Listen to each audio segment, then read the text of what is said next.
I know we've been here for a while. If everyone could just maybe offer to those who are listening and joining, who are at various stages and ages, as it pertains to maybe being in movements or understanding this unique time that we're in and about to get involved in movement building. Just what are some of the things that you all would want to share in closing as it pertains to helping folks to continue to remain resilient and remain hopeful in light of the possibilities of this time, but also in light of possible impending peril in certain ways? Mhm. Well, something that's been stirred inside of me is Michelle spoke about a mutual mentor, Vincent G. Harding, and Michelle's young enough to be our daughter. Our daughter is of same basic age as she, and Vincent probably was close to this, maybe close to being old enough to be our father, but he certainly acted that way. And he loved music. I love it as well. And I will just urge those who are listening to find you a couple of songs. Mm-hmm. I didn't mention that when Michelle asked what helps sustain me. And as I've learned to hum or sing, sometimes I just break out singing and Vincent would laugh. He's like, Joyce, that just little shaky voice. Well, I'm not a singer, but I say I sing. And find your songs. I very much appreciate this discussion. It was inspiring, insightful, and very helpful.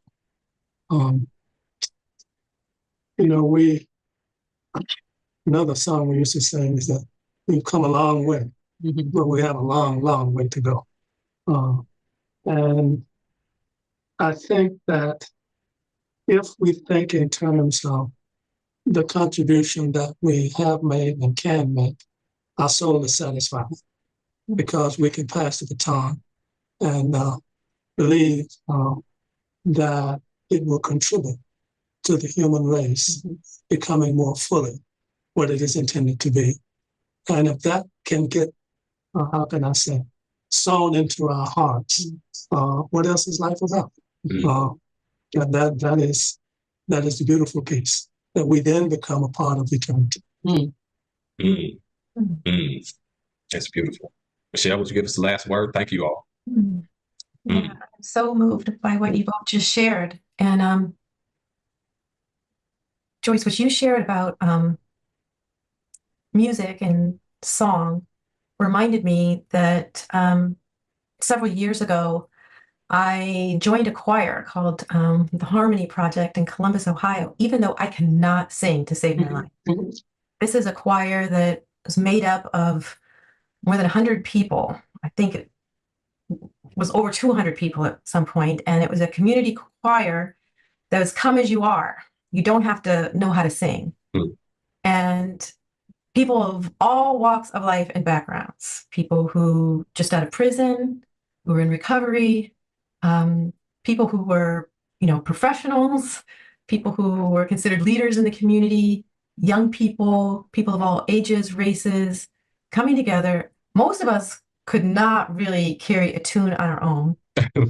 And somehow together, we were able to sing and find harmony and do a big performance for the community, singing really inspirational songs about what we can be and do together. And that experience of singing with others who could not sing, and yet somehow together we could find harmony, was just one of the most beautiful, transformative experiences that I've had. And so, yeah, being reminded of the importance of song and singing together.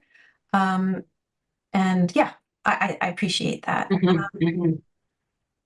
I guess I will also just say that something that has been so helpful to me and sustaining has been the work of Howard Thurman. I mentioned that, Vincent Harding had introduced me to Howard Thurman's book, Jesus and the Disinherited.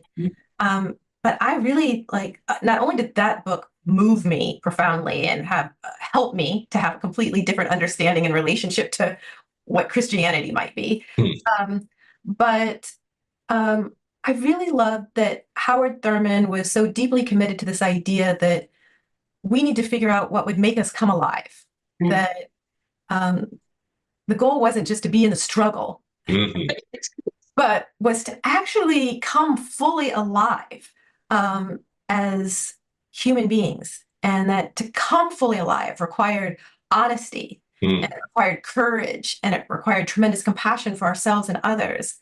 And that really this kind of work for justice for others provides this extraordinary opportunity, not just to serve or to struggle, but to come fully alive and discover what it means to be fully human. And so, yeah, I would say that that is something that I hope that we put more at the center of our movement work, our practices, whether it's song or celebrations, or being in nature and swimming in the waves, whatever it is that helps to reconnect us through dance, movement, to the joy and the miracle of life together. So anyway, I guess that's where I'll leave it.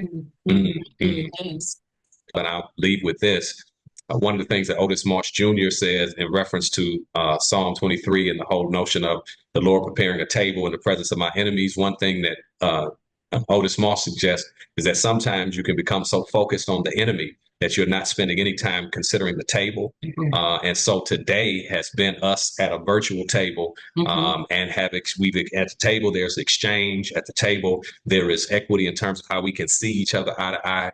At the table, there is reflection. At the table, there's laughter. And ultimately, what you all have, I think, provided is in the midst of everything that's going on at the table, there can be an exchange of joy, an exchange of peace, and an exchange of love. So thank you all so much for the ways in which you all continue to live your outer life from the inner sanctuary in ways that continue to call us up, call us out, and call us into new possibilities to experience revolutionary love and seek to try to be those who work to build the beloved community. So thank you for your example. Thank you for your work. Thank you for your witness. And thank you for your willingness to share with us on this evening. And we look forward to possibly another opportunity to hear from you all at some point. But thank you again.